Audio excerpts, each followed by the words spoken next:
Olá, sejam bem-vindos ao Magazine da rodada 20 do Brasileirão. Um passo mais perto, Palmeiras bate o Cuiabá fora de casa e conta com o empate do Botafogo para diminuir a distância para o líder.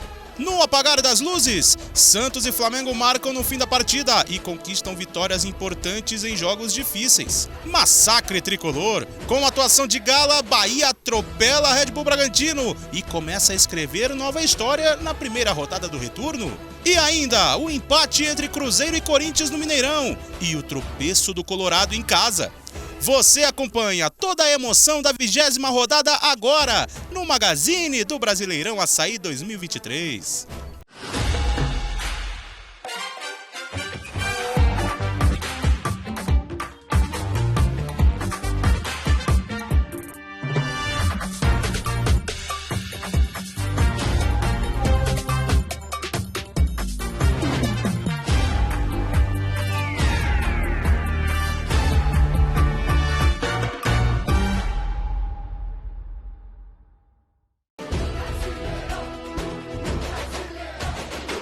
O Morumbi foi palco do confronto entre São Paulo e Botafogo no primeiro jogo das equipes no retorno. Suspenso, Dorival Júnior deu lugar a Lucas Silvestre no comando do tricolor, que promoveu a estreia do craque colombiano James Rodrigues entre os titulares. No Botafogo, Janderson foi o escolhido da vez para tentar substituir o lesionado Tiquinho Soares. No banco de reservas, o destaque foi para Diego Costa, relacionado pela primeira vez. Empurrado por sua torcida, o tricolor começou assustando. Juan recebeu em velocidade e invadiu a área, mas frente a frente com o goleiro Lucas Perry, ficou indeciso e bateu em cima do arqueiro. A resposta do líder veio com Eduardo. Um dos principais jogadores do Fogão tirou muito do goleiro e mandou para fora. A segunda etapa começou com o Botafogo melhor e quase chegando ao gol em duas oportunidades. Na primeira, Janderson ganhou no corpo do zagueiro e tirou tinta da trave com esse chute. Na segunda chance, quase que a lei do ex deu as caras do Morumbi. Tietê, em sua maior especialidade, bateu de fora da área, levando muito perigo ao gol defendido por Jandrei. Mas da metade para o fim do segundo tempo, as coisas mudaram e o São Paulo cresceu na partida. Luciano recebeu o lançamento e mandou pro gol, mas não deu tempo nem de comemorar. Impedimento marcado. E definitivamente não era o dia de Luciano. O atacante recebeu o belo passe de Caleri e fez o gol de novo, mas novamente estava em posição irregular. 0-0 no placar. Em um dos últimos lances da partida, Natan recebeu em velocidade nas costas da marcação, mas parou em boa defesa de Lucas Perry, que garantiu o empate. Fim de jogo no Morumbi. Em lua de mel com a torcida, o São Paulo consegue segurar o líder, mesmo com o time misto. O resultado não foi o dos melhores para o Glorioso, que vê os rivais se aproximarem um pouco na briga pelo título.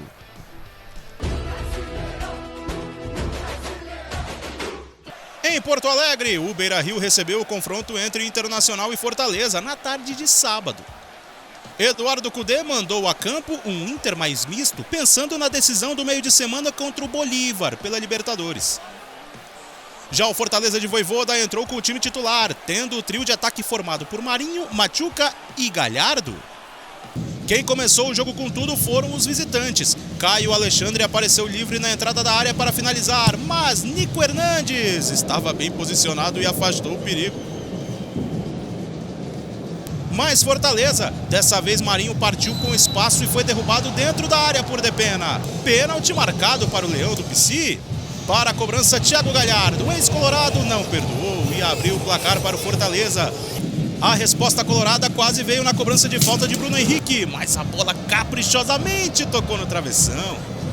E no fim do primeiro tempo, a bola parada foi novamente a arma da equipe colorada. Dessa vez, Maurício foi quem mandou no travessão de João Ricardo. Pressão do Inter pelo empate. Na segunda etapa, Luiz Adriano teve uma boa chance de finalizar, mas a defesa do Leão dificultou para o atacante, que mandou para fora. Com pouca criatividade no segundo tempo, a equipe gaúcha ainda viu o empate próximo quando o goleiro João Ricardo se atrapalhou e a bola sobrou para Wanderson finalizar para fora. Os jogadores pediram pênalti no lance, mas nada foi marcado. Fim de jogo no Beira-Rio, vitória importante fora de casa do Fortaleza, que se mantém na primeira parte da tabela, enquanto mira a disputa da Sul-Americana no meio da semana. Já o Internacional caiu perante seu torcedor e dorme essa rodada na segunda parte da tabela do Brasileirão. Fluminense e América se enfrentaram no Maracanã em um confronto de duas equipes que brigam por coisas diferentes no campeonato. Após fazer sua primeira convocação sob o comando da seleção brasileira, Fernando Diniz não teve nenhum grande desfalque e escalou o time com os convocados Nino e André entre os titulares. Já Bustos não pôde contar com Benítez e apostou em um ataque formado por Felipe Azevedo, Rodrigo Varanda e o uruguaio Mastriani.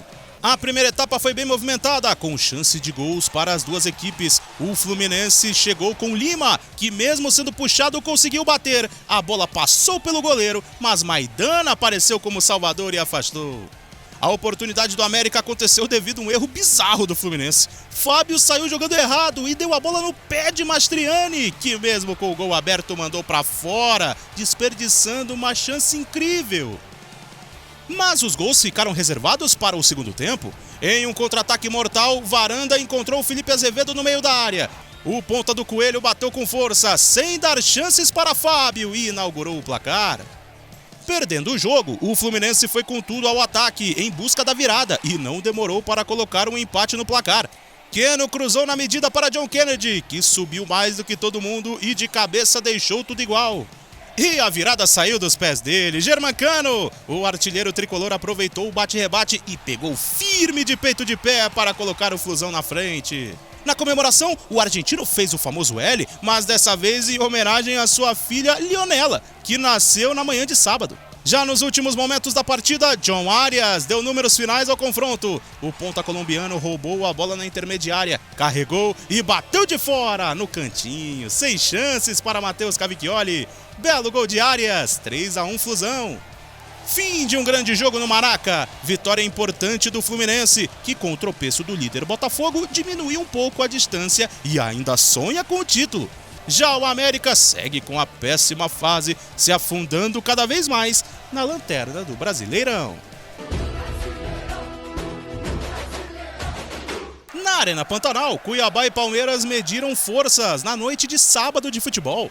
O jogo marcou o duelo de treinadores portugueses. Antônio Oliveira mandou o Cuiabá a campo em um 4-3-3, com um ataque formado por Jonathan Cafu, Cleison e o artilheiro da equipe, Daverson. Já Abel Ferreira poupou alguns titulares, dando chance para Lopes e John começarem a partida. Os visitantes começaram com tudo na Arena Pantanal. Richard Rios levantou na área para Lopes cabecear, mas ela foi por cima do gol de Walter. O Dourado chegou ao ataque com boa tabela entre Daverson e Sobral, mas a finalização do meia saiu muito alta. Mas na sequência, os visitantes mostraram sua força. Luan fez como se fosse um lateral, fintou a marcação e mandou uma bola açucarada para Rafael Veiga, que de cabeça abriu o placar. Comemoração da torcida visitante na Arena Pantanal e festa de Rafael Veiga. Na segunda etapa, o Palmeiras continuou mostrando sua força mesmo fora de casa. Após ataque rápido, a bola sobrou para Arthur, que levantou para Richard Rios mandar um chute de primeira de fora da área. Passou perto do gol. Seguindo superior, o Verdão balançou as redes novamente. Richard Rios dessa vez acertou o chute de fora da área no gol de Walter, sem chance alguma para o goleirão. Que golaço! Segundo gol do colombiano neste Brasileirão. E foi uma pintura de gol. Fim de jogo na Arena Pantanal. Em um jogo onde o Palmeiras conseguiu ser superior ao Cuiabá, o Verdão alcança a vitória importante para seguir colado no Botafogo. Encerrando os jogos de sábado, o Mineirão recebeu a partida entre Cruzeiro e Corinthians em noite de casa cheia. O técnico Pepa mudou alguns nomes em relação à rodada anterior, mas manteve toda a base de sua equipe.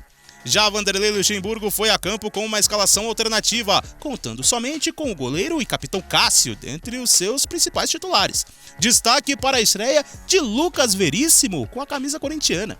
O jogo começou morno e a primeira boa chance foi somente aos 20 minutos, quando Gabriel Moscardo quase desviou contra o próprio gol.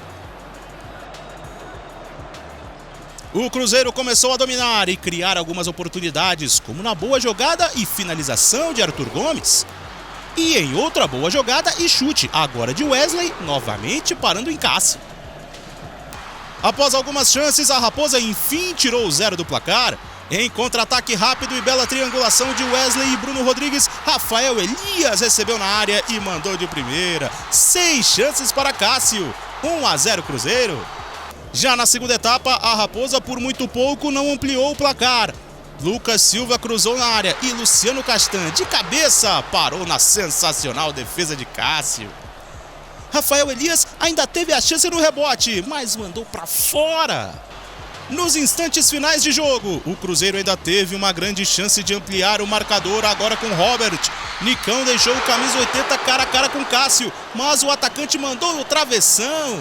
O jogo também marcou a reestreia de Gustavo Silva pelo Timão, que voltou a atuar depois de 10 meses fora devido a uma lesão.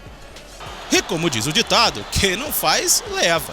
O Corinthians puxou um contra-ataque no último lance da partida. Romero cruzou da esquerda e ele mesmo, Gustavo Silva, cabeceou e empatou o placar no Mineirão, para delírio da torcida corintiana presente. Importante retorno do camisa 19.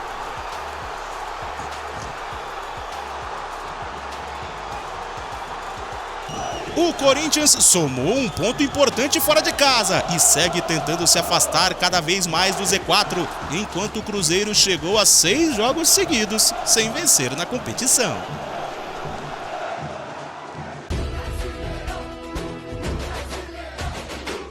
Na manhã de domingo, o Vasco recebeu o Atlético Mineiro no Maracanã, procurando se recuperar na competição e sair da zona da degola com a força de sua torcida, enquanto o Galo também procurava melhorar sua posição na tabela.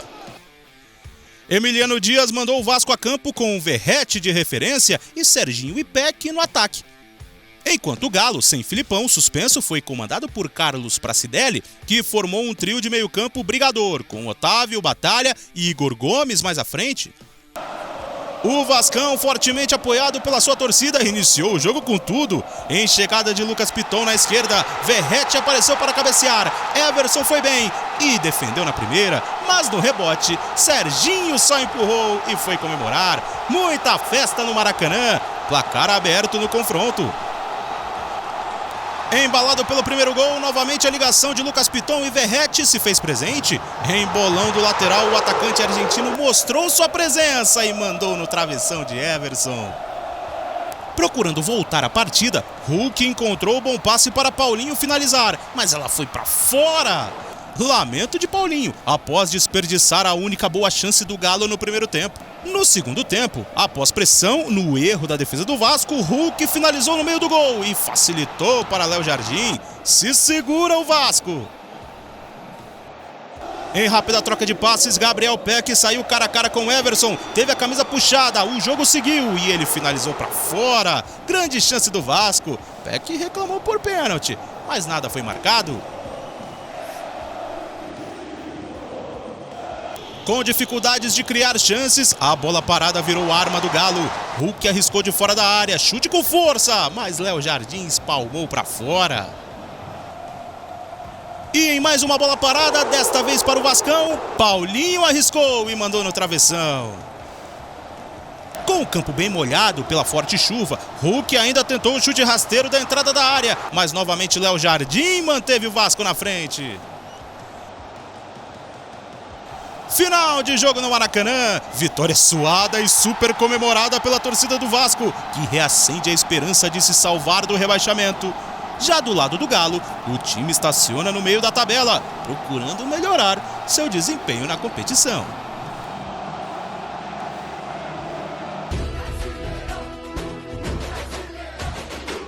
A Vila Belmiro recebeu o duelo entre Santos e Grêmio. O jogo marcou também a volta do torcedor santista ao estádio, o que não acontecia desde o clássico contra o Corinthians, na 11ª rodada. Diego Aguirre escalou o Santos com 3 zagueiros, com Alex Nascimento, Basso e Joaquim formando o trio. Renato Portaluppi, por sua vez, mandou o Grêmio com um trio de ataque mais veloz, com Ferreira e Bitelo nas pontas e João Pedro no centro. Em boa trama gremista, a bola chegou até o lateral Fábio, que mandou um cruzamento na medida para João Pedro testar firme, só que a bola subiu demais. A primeira etapa foi de poucas emoções para ambos os lados. Fábio se destacou com cruzamentos na área santista. Em um deles a bola sobrou para Reinaldo finalizar, mas o lateral pegou mal na bola. Na segunda etapa, a postura dos dois times mudou. Logo no começo, após bate-rebate dentro da área do Santos, a bola sobrou para Cristaldo encher o pé e abrir o placar na Vila. Grêmio na frente, quinto gol do argentino no Brasileirão. O gol animou a equipe gremista, que logo na sequência ficou perto de ampliar com Ferreira na entrada da área. João Paulo se esticou todo para evitar o segundo gol. Diego Aguirre então respondeu ao melhor momento gremista no jogo com a entrada de Soteldo, que logo se mostrou certeira. Em sua primeira participação, o venezuelano recebeu no meio e carregou a bola até encontrar bom passe para Marcos Leonardo empatar. Festa na Vila, festa do Santos, 8º gol do atacante no Brasileirão.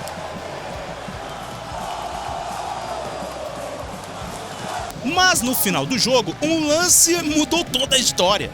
Após a zaga afastar a bola do ataque gremista, ela pingou perto da linha lateral, mas não saiu.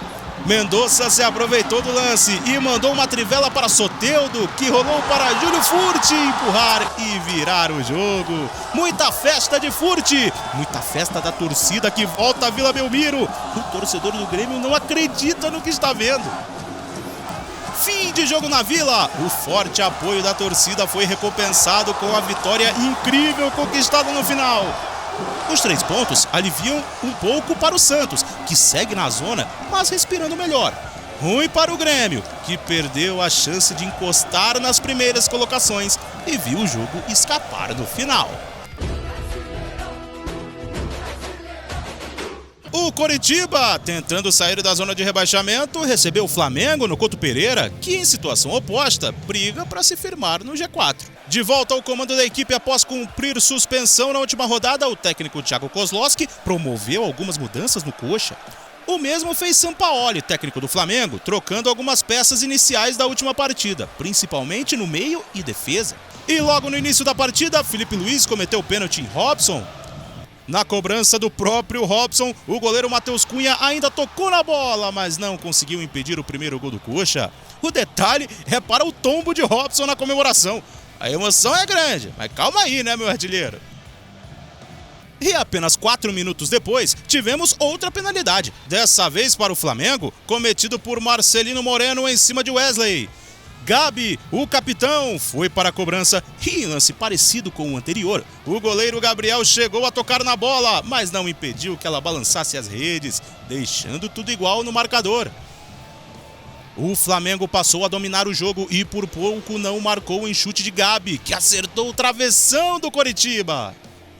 Com o domínio da partida, a pressão surtiu efeito e a virada rubro-negra saiu.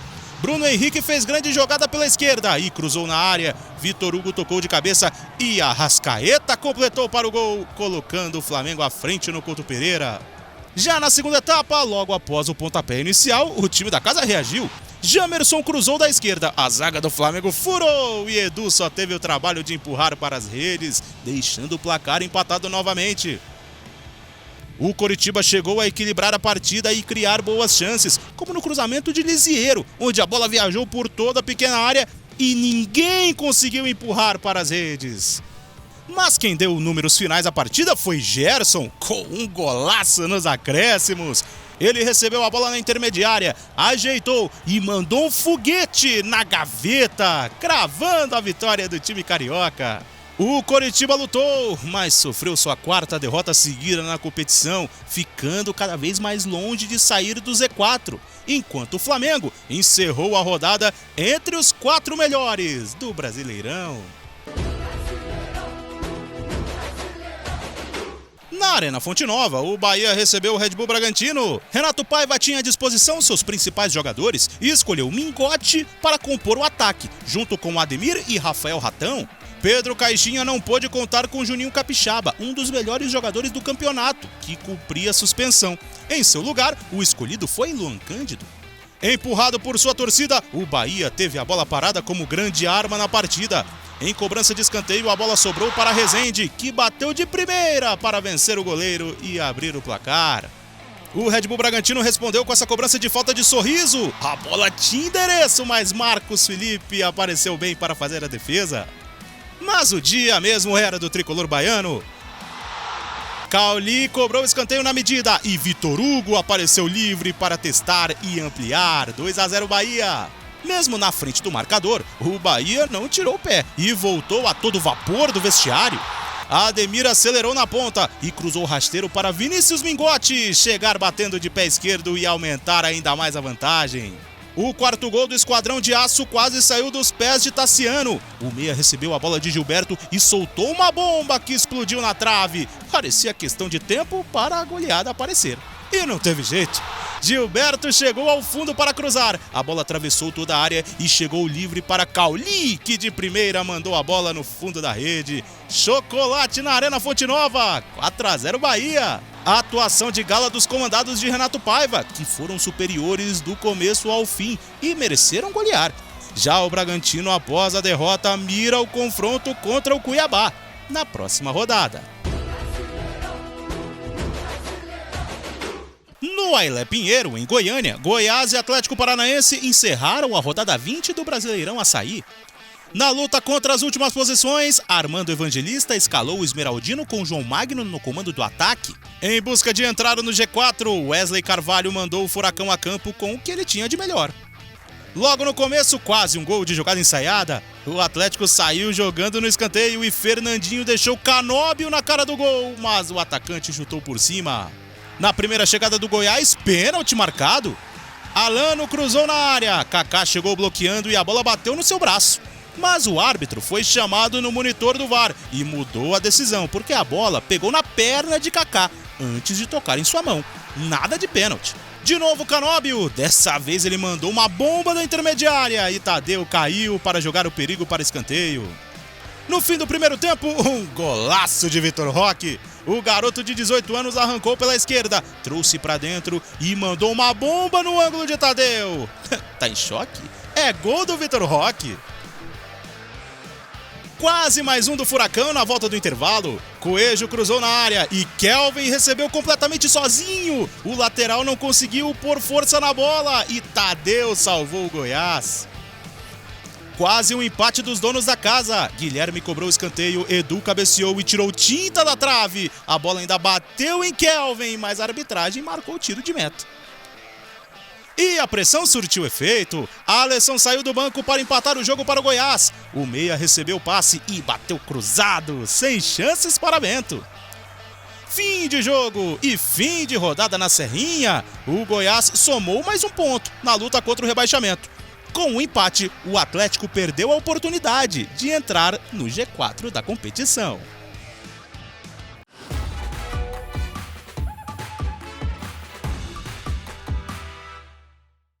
Abrindo o nosso top 3, temos o craque de 18 anos, Vitor Roque. O torcedor vai, Vitor Roque puxou para o meio, pode finalizar, golaço! O atacante recebeu em profundidade pela esquerda, trouxe para a perna boa e fez esse golaço em Goiânia. Quanta qualidade do menino, sem chances para Tadeu. É um golaço de Vitor Roque, é do Atlético!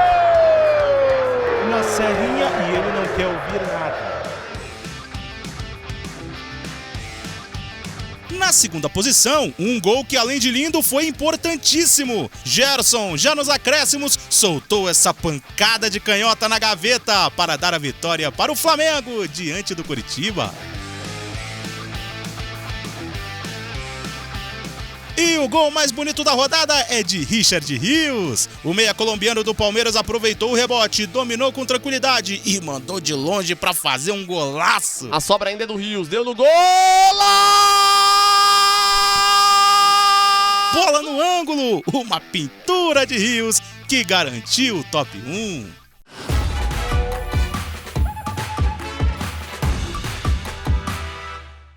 Léo Jardim garantiu a vitória do Vasco no Maracanã e com isso levou a melhor defesa da rodada. Já nos últimos minutos da partida, debaixo de chuva e sem o gramado nas melhores condições, o goleiro vascaíno apareceu muito bem para salvar e ficar com os 3 pontos. Pedrinho jogou, Hulk, ajeitou para a direita, ele bate, Léo Jardim!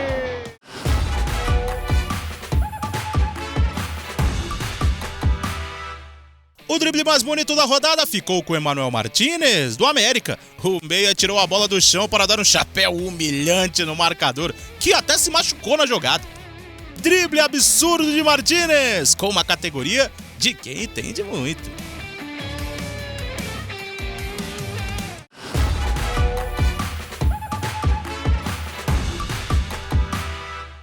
Esses foram os jogadores e técnico que se destacaram na rodada 20. Goleiro Léo Jardim, do Vasco. Lateral direito Gilberto, do Bahia. Zagueiros Luan, do Palmeiras. E Vitor Hugo, do Bahia. Lateral esquerdo Lucas Piton, do Vasco. Meio-campistas Cauli, do Bahia.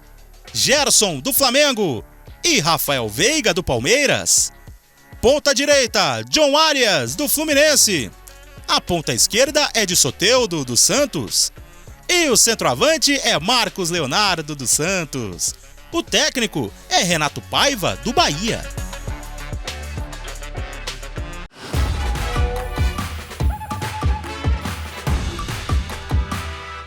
Fala pessoal, sou Soteldo dos Santos e hoje eu ganhei o craque da rodada.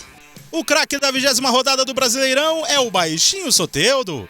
O camisa 10 do Santos entrou no segundo tempo para mudar o jogo e com 2 assistências ser o protagonista da vitória do Peixão. Parabéns, Soteldo! Soteldo, para virar o jogo, Soteldo rolou, Furti!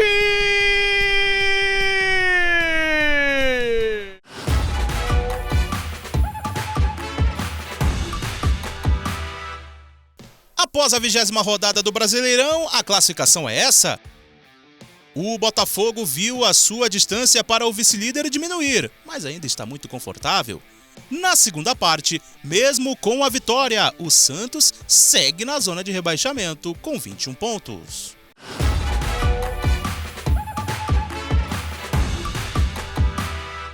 A rodada 21 começa no sábado com 2 partidas. Flamengo e Internacional jogam no Maracanã. E às 21 horas, o Corinthians recebe o Goiás.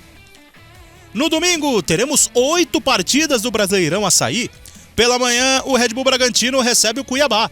Às 16 horas, 3 duelos. Botafogo e Bahia, Grêmio e Cruzeiro e América e São Paulo.